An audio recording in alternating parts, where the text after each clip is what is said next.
बच्चों आज हम जानेंगे दो चर वाले रैखिक समीकरण का सामान्य रूप। सामान्य रूप होता है ax plus by plus c is equal to 0। अब आप कहेंगे व्हाट इज ए क्या है सर? तो ए बेटा x का गुणांक है। ये कोई भी वास्तविक संख्या हो सकती है, यानी परिमेय भी हो सकती है और अपरिमेय भी हो सकती है। b क्या है बेटा? ये y का गुणक है। c क्या है बेटा? तो ये अचर संख्या है, तो इसका मान बदलता नहीं है। और x और y क्या है बेटा?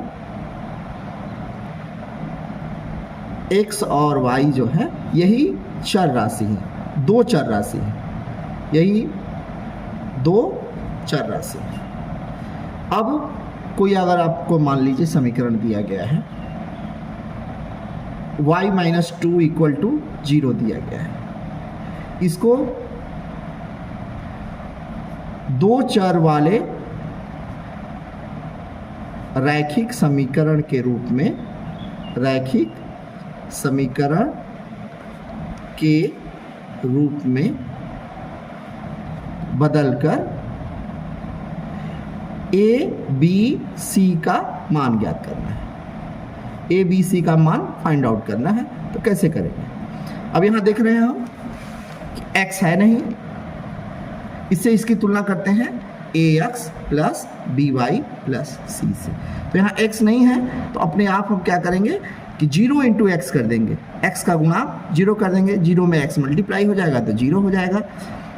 और y क्या है? कुछ नहीं है, यानी 1 है, 1 से मल्टीप्लाई किए y तो y ही आ गया, माइनस 2 है। अब इसे तुलना करेंगे तो a का मान 0, b का मान 1 और c का मान माइनस 2। और इस तरह से आप NCERT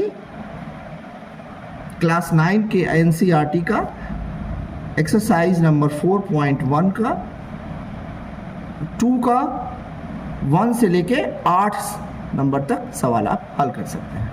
एक और एग्जांपल लें, example number 6, 3x plus 2 equal to 0। अब यहाँ हम क्या देख रहे हैं? यहाँ y वाला टर्म, इससे तुलना करें ax plus by plus c equal to 0। x का गुणांक तो है लेकिन y नहीं है, तो इसको इसके रूप में बदल देते हैं। 3x y वाला नहीं है तो अपने से हम 0 इंटू वाई लिख दें, 80 के बदले 2 है, कोई दिक्कत नहीं है। और समीकरण वही है, समीकरण में कोई परिवर्तन नहीं हुआ। अब यहाँ इसे तुलना करेंगे तो a का मान 3, b का मान 0 और c का मान 2। सिंपली हम a b c के मान को अगर हम पहचान जाएंगे तो हमें आगे आने वाले सामान्य रूप से गुणांक निकालने में हमें बहुत सुविधा मिलेगी।